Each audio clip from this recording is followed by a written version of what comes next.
الله من الشيطان الرجيم بسم الله الرحمن الرحيم الحمد لله رب العالمين والصلاة والسلام على رسول الله وعلى آله وصحبه ومن والاه أما بعد السلام عليكم ورحمة الله وبركاته. Welcome back to part 2 of our talk.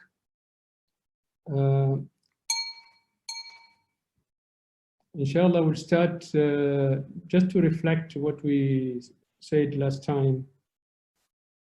We said atheism is unnatural, irrational. It is counter to default state of the mind because its cognitive position is not intuitive. It has to be acquired. As opposed to theism or belief in God, on the other hand, is natural, is rational, and represents a default state of the mind because its cognitive position is intuitive, does not need to be acquired. We also say the faith in God is foundational belief. It's universal, is untaught, is natural, is intuitive, and is incorrigible.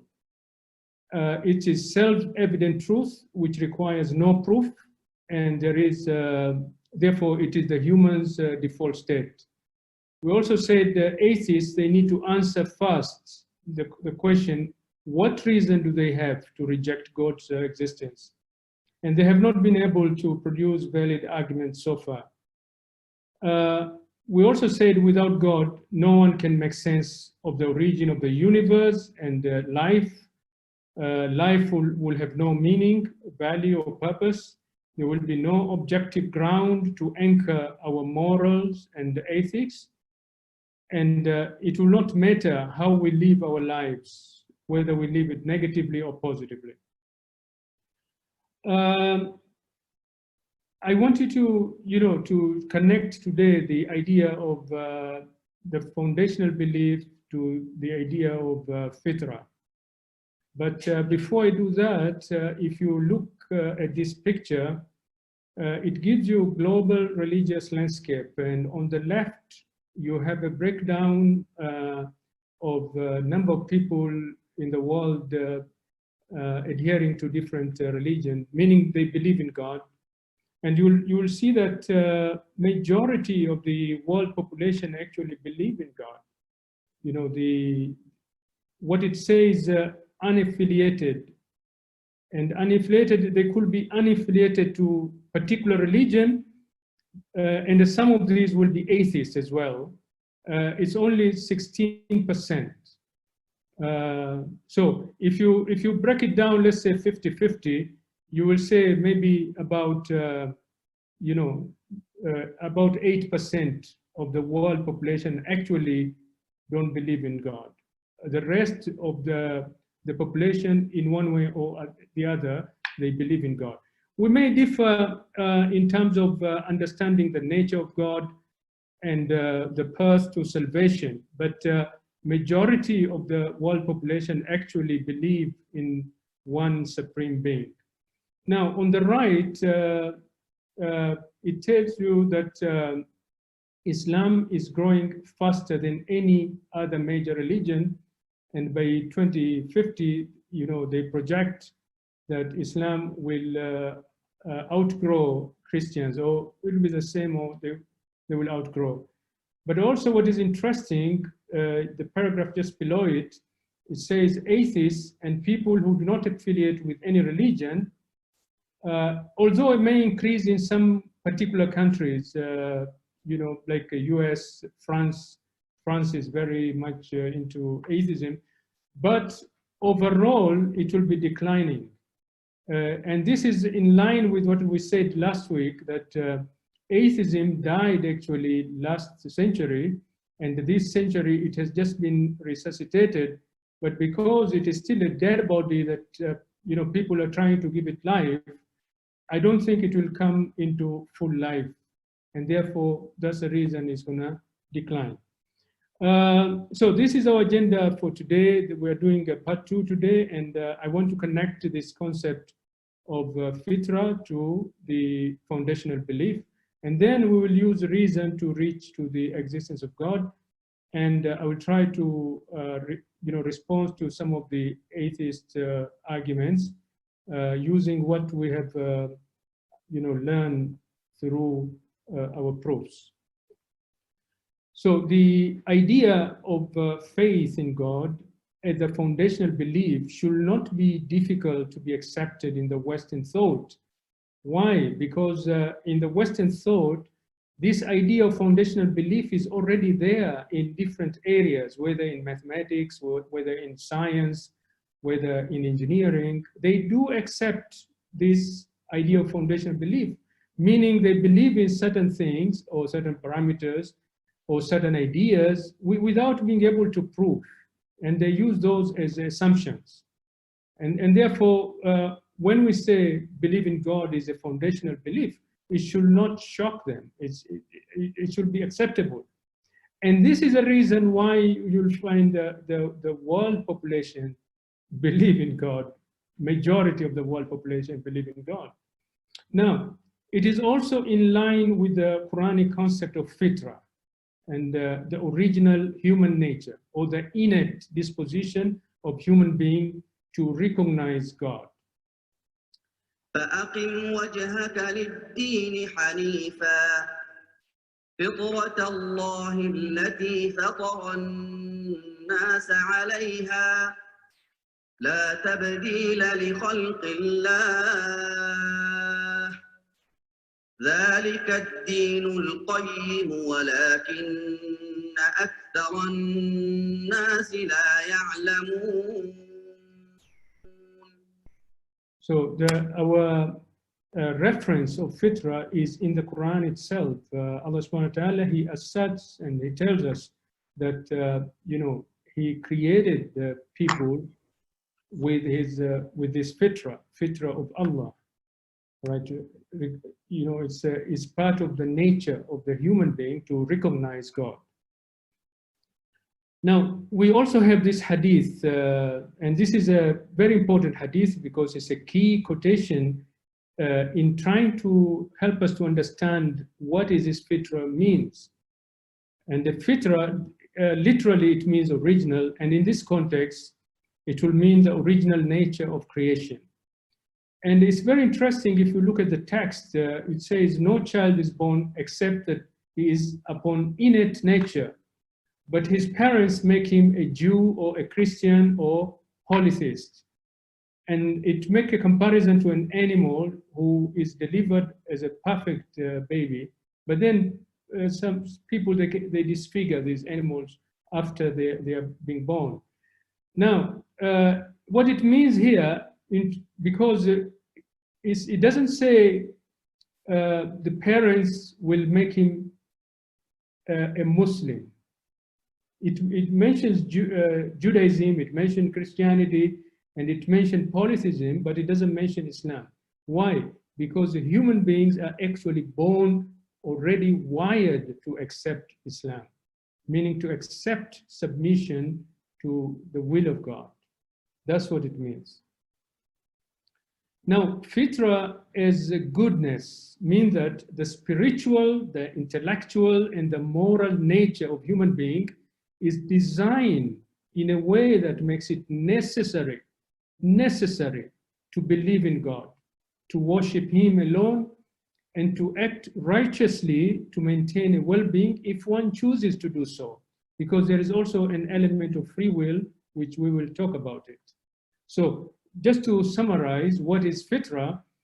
Fitra is the natural, original state of human being at birth. Fitra is a state of intrinsic goodness, pure, sinless, recognizing God deeply in our souls or in ourselves, and also longing for Him. The nature of fitra is such that it does not require external factors to make a person believe in God or act righteously. And this is in line with the definition that we gave of foundational belief. But it needs external factors to cause a person to deviate. So the environment is very important, because the environment is the one that causes people to deviate. Also, it's the environment that can help you to grow your fitra to full potential. if the fitra of a person is nurtured and well protected, and this is very important to protect our fitra, human being will find belief and virtues appealing to your heart. And disbelief and vice, is something that you abhor, you reject automatically. Not only, the fitra, there's a reference in the Quran about the first covenant between God and human beings. So Allah subhanahu wa ta'ala says in the Quran that the progeny of Adam had spiritual existence before coming to this material world, where they took the first covenant and they testified that God is their Lord. Therefore, human beings, we possess primordial awareness of God, and this constitutes our nature even prior to our conception in our mother's womb. Even before we were conceived, we already know about the existence of God. وَإِذْ أَخَذَ رَبُّكَ مِنْ بَنِي آدَمَ مِنْ ظُهُورِهِمْ ذُرِّيَّتَهُمْ وَأَشْهَدَهُمْ على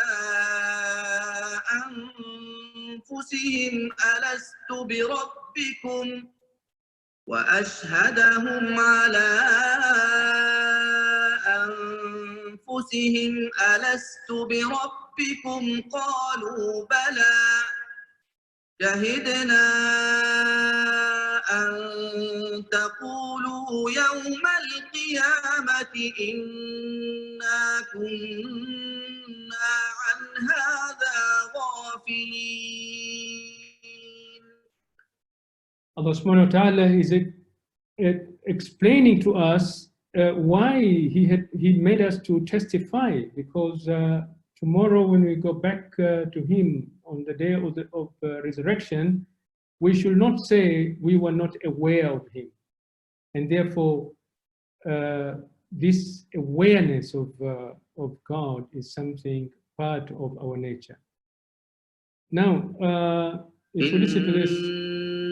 عرضنا الأمانة على السماوات والأرض والجبال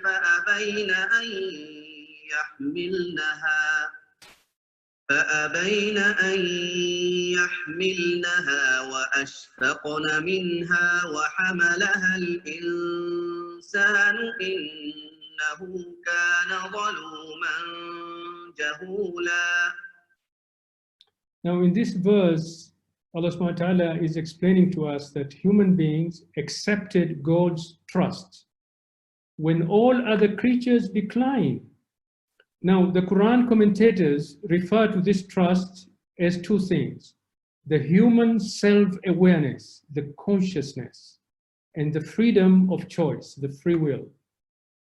These two things enable human beings to develop and to grow morally, intellectually, and spiritually, and to quest for perfection and excellence. Now we have these two verses that shows the nearness of God to human soul or human self. وَلَقَدْ خَلَقْنَا الْإِنسَانَ وَنَعْلَمُ مَا تُوَسْوِسُ بِهِ نَفْسُهُ وَنَحْنُ أَقْرَبُ إِلَيْهِ مِنْ حَبْلِ الْوَرِيدِ وَنَحْنُ أَقْرَبُ إِلَيْهِ مِنْكُمْ وَلَكِنْ لَا تُبْصِرُونَ. So in these two verses, Allah subhanahu wa ta'ala, he asserts that he is much nearer to us than our own self. How can it be more near? It means that he is running our lives. This underlies our recognition of God, our complete dependence on him, and our need to submit to his will. Now, to many, God seems to be far and unreachable, but he reassures us in these two verses that he is much nearer to us than our own souls or our own selves. Now, he has also given us the power of reason, atheists, they want us to think there's no difference between a human being, an animal, and a plant. But this is not what the Islamic teachings. Now, in the vegetation domain, the perfection and excellence of plants is to bear fruits. And the condition of nature that are available for this development is determined for them. They don't determine themselves. There is no element of consciousness or free will in vegetation domain. But even if you look at the animal domain, consciousness and free will is limited to the level of basic instincts. And the perfection and excellency in their physical abilities to search for food and to perform physical work. But in the human domain, in addition to the feature that you can find in the vegetation and animals, human beings have been bestowed with this extra privilege of consciousness and free will, which is existentially is part of our nature to pursue perfection and excellence through the exercise of this consciousness and free will, but also the faculty of reason. Animals are not interested to make improvement in their lives, in their domains, just like a human being. You know, they are satisfied with the basic things. You know, the type of food, the type of dwellings. They're satisfied. But human being always is looking at ways to, to perfect his surrounding and his means, and to reach to the excellence. Now, the use of reason is very significant in understanding the fundamental reality which is important to all human beings, and that is knowing the Creator. And if you transit this life and you miss all the signposts that are pointing toward the Creator, you have not attained that human perfection and excellence. Even if you are able to build skyscrapers, if you're able to reach to the moon, you have not been able to reach that perfection, because that perfection is to recognize your Creator. Now, the Quranic depiction of human nature is by far more insightful and more dignified in comparison to atheists. Their appalling and very depressing image of Darwinian ape squatting in human family tree, something that is totally opposed to the Islamic concept of human dignity and the best of creation. So let's look at how Islam depicts human nature. First of all, human being is a progeny of Adam. And we pre-existed in the spiritual realm before we came to this world. Human being is the vicegerent, Khalifa of God on earth, the trustee of this earth. Human being is given the trust, the consciousness, and the free will. Human being was taught by God. As such, he possesses the creative intelligence. Human being is created in the best of molds and has been honored. Human being was given the natural disposition, the fitrah. And human being is placed on the highest pedestal in the hierarchy of creations, because human being is the best of the creation. The world was prepared for human beings before their coming. And of course, human being has a dual nature of body and spirit, with this consciousness and free will and the power of reason. So the depiction of human nature in the Quran or in Islam is so powerful, we cannot exchange with the atheistic appalling view of a human being. And anyone who thinks atheist gives a better solution to Islam must be very irrational. Okay, so that's concludes our concept of fitra.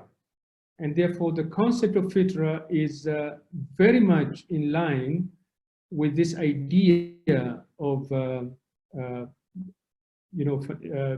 the fundamental belief, irrespective whether, because it's a self-evident truth, irrespective whether one can prove it or not. It's a self-evident truth. So now let's look at the existence of God. Muslim scholars have developed several proofs for God's existence, his oneness and his attributes based on reason. And many of these arguments or proofs, they're very simple and they require minimum premises or syllogisms. Now, one such proof, which I will present it today, is cosmological argument. And it was put forward by Al-Farabi in the 10th century, but later it was improved by Ibn Sina and Imam al-Ghazali. And it is accepted by both by philosophers and by theologians. Now, let's look at this argument step by step. Existence, yeah, God exists, and human beings, we exist, things exist. Now, we use this common terminology, existence. So existence is divided into three categories. There is a necessary existence, or wajib al-wujud, which is predicated for that which does not need a cause for its existence. It exists by itself or by its own essence. And this is what we're going to attribute as existence of God, because God does not need a cause. He exists by his own essence. We also have a possible or contingent existence, or mumkin al-wujud, which is predicated of things which can conceivably either exist or not exist, but which must have a cause if they are to exist. So in the case of necessary existence, it must exist. But in the case of possible existence, it may exist or it may not exist. And that's why we use this terminology, necessary existence and a possible existence.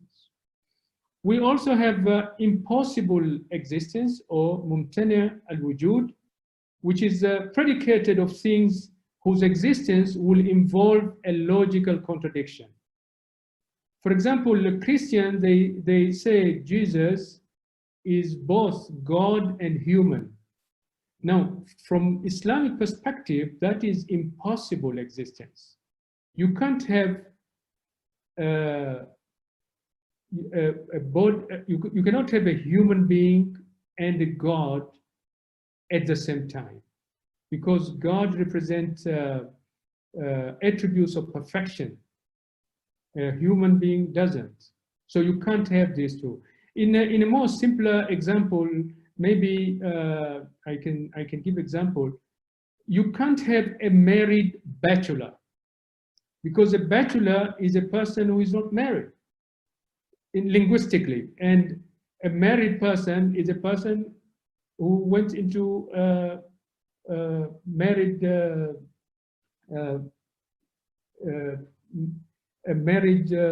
contract, you can say.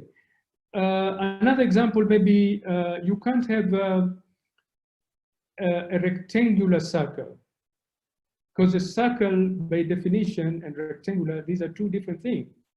Now, in our discussion, because the third category of existence does not have external reality, it's only in our minds. It doesn't have external reality, so we will not be bothered about it. So we will focus on those two modes of existence, the necessary existence and the possible existence. Now, If we disregard the impossible existence, we are left existence either necessary or possible. Now, a possible existence is an effect, ma'lul. Why? Because it always needs a cause, illah. This is very important, and this is what differentiates a possible existence from a necessary existence.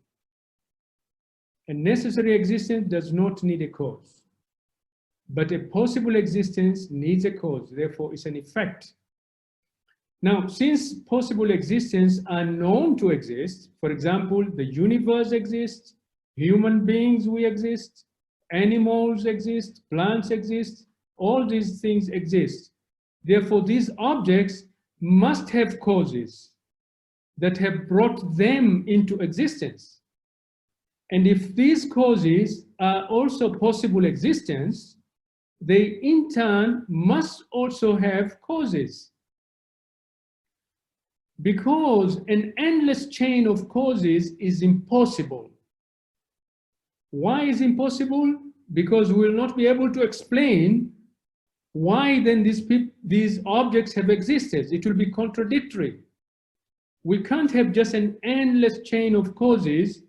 If you have this series of causes and effect, you must end with a first cause that itself does not have a cause for its existence, or you can call it a no-cause cause. This first cause then must exist necessarily.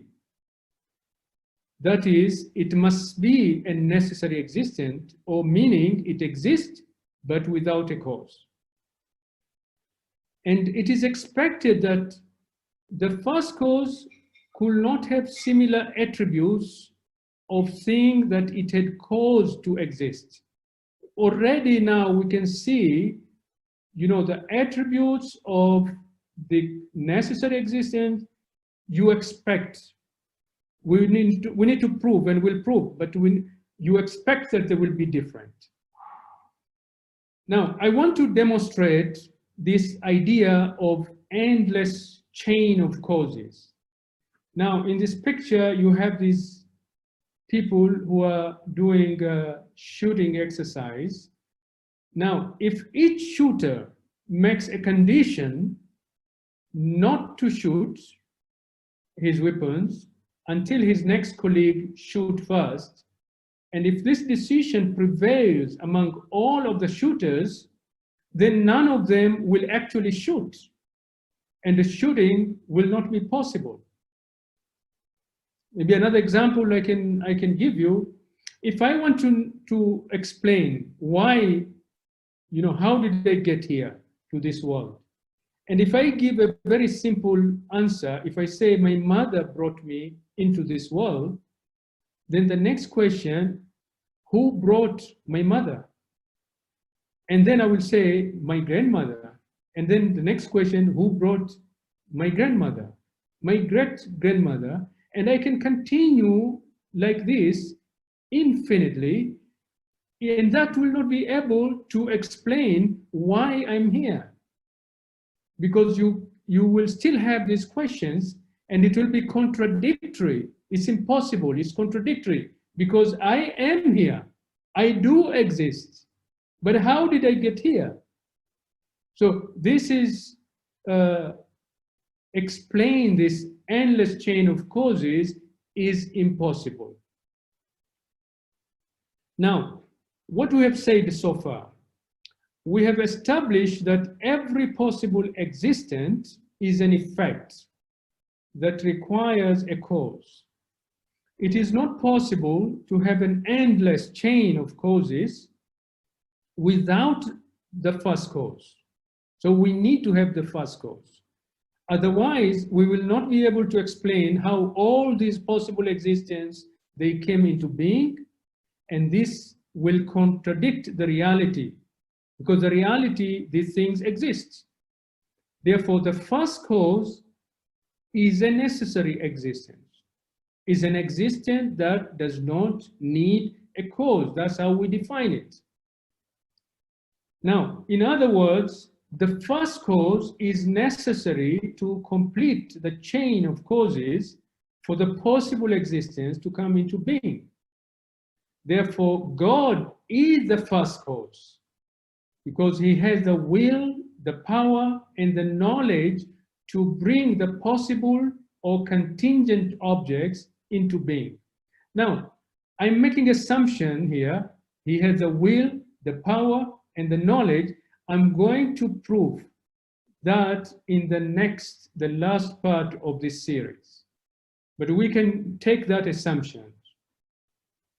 Now, it is logically impossible that God should not exist. It is logically impossible that God should not exist. Why? Because he is the causal of all that which exists. Without God, nothing will come into existence. So if we take God out, we cannot explain about existence of all these objects around us. Now, scholars have given other names to the first cause, such as the absolute cause or initial cause or no cause. So if you go and do a little bit more reading, if you're interested to do a little bit more reading in these areas, if you come across these terminologies, they mean the same thing. They refer to the first cause, and that is God. Now, God and his creations, they differ not only in attributes, and we will talk about attributes. We will prove the attributes of God, and we'll talk about them. But what I want to say here, and I want to emphasize here, more fundamentally in their modes of existence, because many of the atheists, when they talk about God, their understanding of God is different. You know, their description of God, even for Muslim, we can deny that God. You know, if their understanding of God is an old man with beard living in the sky, that is not our understanding of God, and we will reject that as well. So it's important sometimes when you engage atheists, try to establish the common ground. You know, ask him or her, what is his understanding of God? What is his concept of God? Maybe you will not, you will not accept also existence of that kind of God. So the difference between necessary existence and possible existence, or the existence of God and the existence of God's creation, is in the mode of existence, because God is necessary existence while creations are possible existence. Now, this is important because there are many ramifications of this, and we will look into a little bit more of this, inshallah. Now, I want to illustrate the dependence of possible existence to the necessary existence. This will show our dependence to God, all right? It's how we depend on him completely. Now, I want to use an example, this activity of human imagination, but there is a big disclaimer. It is only used here as an example because the human will and the human soul are not necessarily existent. They are not necessarily existent. I'm only using here as an example. وَلَهُ الْمَثَلُ الْأَعْلَى فِي السَّمَاوَاتِ وَالْأَرْضِ. So there's no comparison of anything to God. This is only for you to be able to conceptualize. Now, whenever you imagine something in your mind, for example, you imagine a rose, a flower, you will have a mental image of the rose in your mind. This mental image of the rose in your mind, it exists because it has been actualized by your will, by the will of your soul. So the mental image of the rose is an effect, ma'lul, which can be thought of as a possible existence. And your will in this situation, as an example, is a cause, is illah, which we can think of it as a necessary existence, just as an example. Now, the cause, your will, is constantly needed for the existence of an effect that imagine rose in your mind. And therefore, the imagine rose is completely dependent upon your will at all the time. Any shift of your attention, meaning absence of the cause, the imagined rose will cease to exist. I hope you get it. If you just shift your attention and you think about something else, that rose will cease to exist. And this is shows the dependence here. Because many people, when we talk about creation, they think in a worldly understanding. If I make something, if I create, let's say, a bicycle, the bicycle is not connected to me. You know, I could create the bicycle here and the bicycle can be shipped to another country and there is no any connection. Its existence really does not depend on me. I may, you know, a person who is going to use the bicycle may come back to me for some maintenance, but that's all about it. But our, you know, our situation is different with God because He has given us life, and therefore we depend on Him continuously. It's the only other example maybe I can give is the relationship between the sun and the sun rays. You know, the sun rays are not part of the sun. They are not, you know, like we are not part of God because theologically we cannot say that. But yet there is this very close relationship or connection. And that's why God tells us in the Quran that He's closer to us than our jugular vein. And in another verse when He said He's closer to us than our own soul. Because that closeness, okay? So I hope it is clear. Now, from this understanding of God, which we have used our reason, we have not made reference to the scriptures, okay? We can derive also some more understanding or more attributes of God. So let's go back to the possible existence. A possible existence which needs a cause to come to existence and to remain in existence is an effect. We already said that, ma'lul, which comes after the cause, after illah. So you need to have a cause and then it becomes an effect. Now, if the cause, illah, is annihilated, meaning it is destroyed or is not actualized, then there will be no effect. There will be no ma'lul. And therefore, the possible existence will not exist. Now, with for an existence to be non-existing at any interval of time, it indicates that the existence is a dependent. So anything that at any moment in time, it doesn't have to be very specific, any moment.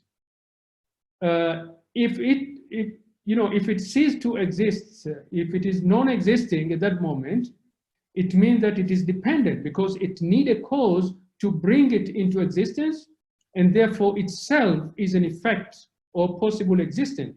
Now, since the necessary existent has always existed and remains in existence by means of itself, by means of its own essence, and it does not require any external existence or cause, it means that the necessary existence could not have been non-existing at any interval of time. So it means that God was without a beginning. And that's why the Quran tells us he is the first, meaning that he never had an antecedent of non-existence. And God is without an end, he is the last, and this is what the Quran tells us about a very important attribute of God, meaning that he will never be non-existent. Because if he will be non-existent, he will not be necessary existence, because he will fall into the possible existence, like creation.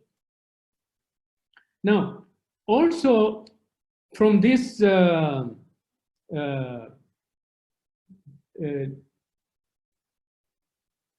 what we have derived so far, we can explain about the non-corporeality nature of God. Non-corporeality meaning immaterial nature of God. We can derive this also through reason. The necessary existence must be simple and must be indivisible without parts, because of two reasons. Every composite thing is a synthesis which in need of parts to be complete, while the necessary existence is independent from any needs. Also, the necessary existence is not made up of parts, because anything that has parts intellectually has the potential to be divided and has the possibility of being annihilated. But the necessary existence cannot be divided or annihilated. And therefore, he cannot be indivisible. He cannot be divisible. He is indivisible, and he has to be simple. Now, because having parts, whether potential or actual, is peculiar to corporeality or material nature, therefore, the necessary existence is non-corporeal, immaterial. By the same token, the necessary existence is invisible, unseen, that is, cannot be sensed through the corporeal senses, seeing, hearing, touching, tasting, and smelling. By disassociating corporeality and materiality from the necessary existence, which is present in possible existence, several other possibilities are nullified about God. For example, the necessary existence is not subjected to time and space. He is outside time and space. Space is imagined for a thing which has material body and dimensions. And every temporal, meaning time-based object, has the potential of being divided at intervals. Since space and temporality are not attributed to the necessary existence, therefore transition, growth, and movement also can be invalidated in necessary existence, because there is no transition, growth, and movement without time and space. And therefore these also cannot be attributes of God. Some people, they misinterpret the scriptures sometimes by believing that God sits on a throne or descends from heaven or can be seen by the naked eye. They are viewing him as being subjected to space and time, growth, movement, and transition. And they have failed actually to fully grasp God's true nature.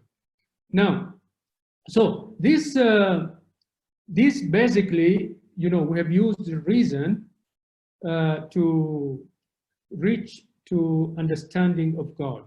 You may have a question and say, but how many these first causes?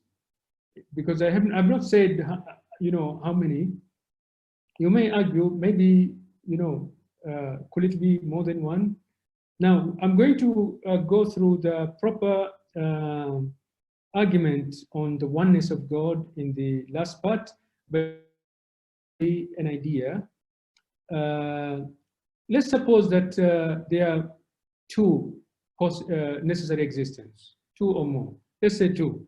Now these two beings will either be exactly alike, or they will be in every respect, or they will be different. Now, if they're exactly alike, then it is only one being. It cannot be two beings. So the problem is solved. So there is only one first cause, or there's only one necessary existent. Now, if, for example, they're different, okay, it means that now we have two situations if they're different. If only one has extra things, extra attributes that are different from the other one, then the one that has extra, it means that he has a compounded parts. And we already say God cannot have compounded parts, and therefore he cannot be necessarily existent, and therefore there's only one, the first one who is necessarily existent. Now, you can have another situation where, for example, if both of them have different, if both necessary existence beings were distinguished from each other by an extra attribute in each, then each will be compounded of two parts, and therefore both of them cannot be necessary beings because of this composition, and therefore, consequently, they will not be necessarily existent. So there's only one necessary existence. And we will prove this more, inshallah, in the last part. So now I want to respond to some of these atheist arguments, okay, using our knowledge that we have acquired so far of understanding God, and this knowledge we have acquired through reason. Again, we have not used the scriptures. So one of the common questions asked by the new atheists, if God exists, why can't we see him? And their problem is because they just stuck with this physical universe. They do not accept it. They do not believe anything beyond the physical universe. They don't believe anything supernatural. And therefore, to them, it is very difficult to grasp the concept of intangible reality, the unseen world. And that's why Quran is teaching us all the time to think about the unseen world, and this is part of our belief. We are required to believe in angels, for example, because to develop this ability. Now, the answer to this false argument, and I'm going to use this slide and the next one to try to enhance this argument. The perception of the senses are due to an outcome of coherence between bodily parts, the parts that senses, and the substance to be perceived. For example, each one of our senses perceive a particular material form, and which is proportional for that sense with defined conditions. In the same way, one cannot expect the eyes to have the sense of sound or the ears to have the sense of sight. One must not expect our senses to perceive every existent. So our senses are not equipped of sensing the reality of the necessary existence. Why? Because we already said the necessary existence is non-corporeal, it's immaterial, it is outside of time and space. Now, among the material existence, the possible existence, there are things which are not able of being directly perceived through our senses, yet we are not denying their existence. For example, we cannot directly perceive some of the radio and electromagnetic waves or microbes like a COVID-19 today, yet we do not deny. And the reason we do not deny them because we can perceive their effect on us, and that is enough for us. So we perceive many realities through other than the means of our outward senses, and we confidently believe in the existence, and we talk about this in the first part. For example, we perceive the state of love and fear, happiness, sadness, conscious intention, all of these are psychological stations. Even the perception itself is immaterial and imperceptible, and yet we accept it. Now, theists do perceive God, and experience him through his attributes of mercy, kindness, peace, loving, forgiveness. Just like the sun, we cannot focus our gaze at it, but we enjoy its attributes of light, warmth, and solar energy. These are attributes that we very much understand the sun through these attributes. So all things that we perceive through our senses are manifestations of God's attributes. They are God signs. It means that if you pick an apple, if you pick a rose, if you pick anything, and you enjoy and you marvel yourself, it takes you back to understand God, because it is a manifestation of his attributes. So to summarize, God can't be seen by a human eye because human eye has limitation. And human eye can only see that it encounters, which has dimensions and occupies space. But as we have said, God does not have corporeal reality, which means he doesn't have dimensions or occupy any space. That is the logic. In fact, God can't be sensed by any of the 5 human sensory organs because of 2 things. On one side, these sensory organs have limitations. And on the other side, God has perfection. His qualities are qualities of perfection and infinite. Now, we have this science conundrum and the existence of God. Science focuses its attention on what we can observe. And God is outside time and space. We have already said that. Therefore, we cannot directly observe him. Any method of thinking that relies on observation cannot deny what it cannot observe. It is illogical. Simply because you cannot observe, you cannot deny. So because science has been successful in improving our lives and in improving our understanding of the reality of the universe, atheists, they perceive science as being the only way to understand the truth. And science has answer for all questions. But this is not true. And they think God is no longer needed. This is an atheist delusion. They are deluded. Atheists want to deify science. They want to make science like God. But since science can only explain the reality of physical world by answering the how questions, it cannot answer the why question, like why we're here. Science cannot explain to us why here, where we're going, how to prepare for where we're going, and what is the life beyond this, cannot explain. So neither science itself leads to atheism. This fact has been attested by many Western philosophers of science. And we have example because Muslims have a long history of science.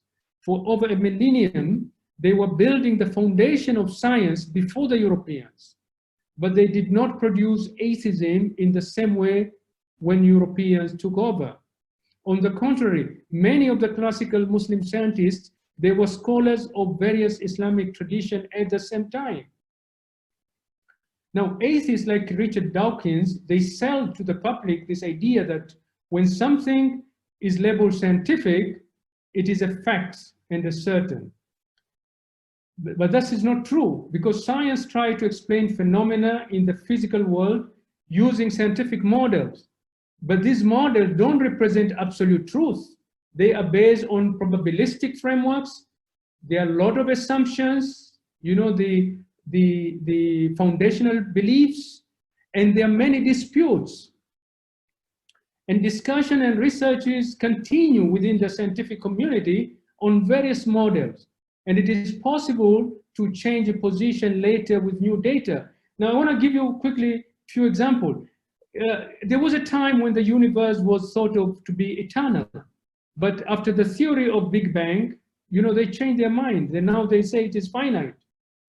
There was a point that time was seen as linear. But with Einstein's law of relativity, that has changed. Newtonian physics has been overruled by the quantum mechanics. Ptolemy's geocentric model of solar system, where Earth is at the center, has been, changed by the Copernicus heliocentric model, where the sun is at the center. So science will change. So scientific truth is not absolute truth. Even this evolution thing that we have today, it will change, or it may change in the future, because it has been inferred from limited observation. More observation, more knowledge, more ideas, it will change. So new observation can change claimed scientific truth, and that is the beauty of science. Truth is not set in stone. Now, a common objection that we hear from new atheists: who created God? Now, this objection can be found in Richard Dawkins' famous book, The God Delusion, and he bank on this kind of question, to push his disbeliefs. His assumption that the mode of existence of the creator is similar to that of the creation. All what he has to do is to learn a little bit about our tradition, and it will save him a lot, because it indicates his own delusion in his understanding of the reality of God. We have already said in this session, it is important to understand the difference in the modes of existence between God, the necessary existence, and his creations, the possible existence. God does not require a cause, but God's creation, they do. Therefore, only a possible existence required a cause, but a necessary existence requires no cause, because it exists by itself, by its own essence. So it is the first cause, and it is absolute cause and no cause. Therefore, the question, who created God, is logically absurd question. It has no meaning. God has always existed. He has no cause, and thus has no creator. Neither can we say that God created himself, because that will be absurd as well. Because if you say God created himself, it means that there was a point he did not exist. Now, today there are many dubious arguments that are peddled by new atheists, such as the universe was created by a big bang, or came from nothing, or born out of multiverse. Now, Allah subhanahu wa ta'ala provides a powerful logical argument for his existence in the Quran, addressing the atheists in a form of rhetoric. أم خلقوا من غير شيء أم هم الخالقون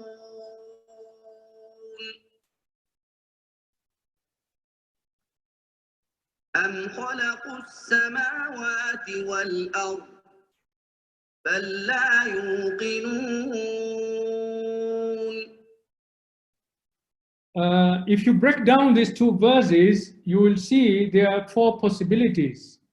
And these are presented as rhetoric only, meaning God is asking them, did you create, is this created from nothing or by nothing? Or is it self-created? Or created by something created, right? Or created by something uncreated, the first cause. So the Quran is not saying that the Arabs whom it addressed actually believe that things were created by nothing, or that they created themselves. They certainly did not claim that, okay? But the Quran is only making clear to the atheists that the absurdity of their position of denying God. Now, you have this guy, Lawrence Krauss. He's also considered one of the atheist horsemen, the people who really drive atheism today globally.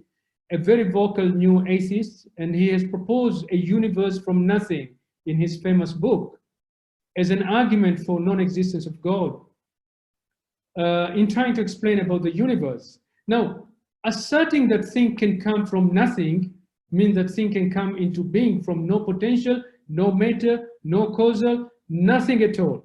Such assertion defies our intuition and stand against reason. No, the universe could not have come from nothing. Nothingness cannot produce anything, and something cannot arise from no causal conditions whatsoever. You know, the reason that the universe could not have come from nothing, it's so intuitive because it is based on the foundational belief or rational principle. Being cannot come from non-being. And to assert the opposite, that the universe could come into being without any causal condition at all, is absurd. Now, Lawrence Krauss' argument of a universe from nothing was defeated by atheist apologetics, but even by some of his fellow scientists. They didn't buy that. Some new atheists contended the theist view, and they asked, if you cannot have something from nothing, how did God create from nothing? So you get this kind of question. Now, this contention is false, as it applies that God is nothing. God is the unique agent with the potential to create and bring things into existence through his will, power, and knowledge. By saying God created the universe from nothing, it simply means from no material. But God's will, power, and knowledge were the causal to bring the universe into existence and to sustain its existence. So it is irrational to assert that something can emerge from absolute void without any potential or prior causal activity. God provides that causal activity. Now, some atheists, they put this idea that universe could create itself. Now, the term created means emerge, and therefore it was once not in existence. By corollary, it is a finite. By understanding the reality of existence, which we have today, you know, we have done quite a lot to understand the reality of existence, it leads to conclude that self-creation is logically and practically impossible, because the self-creation implies that something was in existence and not in existence at the same time, which is impossible. Something that emerged means it was once not in existence. However, to say that it has created itself, it implies it was in existence before it existed. And if you really want to understand this, I want to give you a good example. Can we have a woman that gives birth to herself? Is it possible? No, it's not possible. Because you can't give birth to yourself, because you have not existed. How can you give birth? Now, the last slide, I think I've gone a few minutes. I'm very sorry. This is the last slide, inshallah. What about multiverse? So this is a new idea that has come up recently. Now, atheists, for a long time, they were arguing that the universe was eternal. I already said that. And it was not the work of God. When in the Quran, it is explained that the universe is created, is finite. God has said this to us, 1400 years ago. Everywhere, when you read the Quran, you have this assertion that the Quran is created. God created the universe. But, the atheists did not believe us. Now, in 1920s, Edwin Hubble observed expansion of the universe, which is also said in the Quran about the expansion of the universe is mentioned. This observation, it led to discovery of the Big Bang Theory, and it became scientifically now proven that the universe is actually finite. Now, atheists, they found now new argument that the universe emerged from Big Bang. And theists, we argue with them, we said, so what came before Big Bang? And that's why they want to come up with all these ideas, like Lawrence Krauss saying it came from nothing, because before Big Bang, like there was nothing. But now, this theory of the universe came from Big Bang is facing the challenge by the fine-tuning theory that the universe displays a fascinating order, where features and laws of nature have been specially designed and fine-tuned to support life on Earth. And this could not have come randomly by chance. So, for example, life on Earth can occur only if certain fundamental universal physical constants lie within a very narrow range of values, very, very small values. You know, like a position of our Earth with respect to the sun. Only little tilt towards the sun or little tilt away from the sun, it will make life not possible. So if any of the several of these fundamental universal constants were only slightly different, the Earth will be unlikely to support life. So it cannot be imagined or expected that this fine-tuning occurred by itself, randomly, by chance, without a designer. So the idea of multiverse, if the number of universes were large, the likelihood of having the universe that permits life will be reasonable. So they wanted to overcome this fine-tuning idea, so they came up with this multiverse theory. Now, multiverse has not been proven, and it is beyond the reach of observation. Many scholars think it is crazy to postulate a trillion causally connected universes in order to explain the features of the one universe that we know. Very simple, just believe in God and we'll do the job. Thank you very much.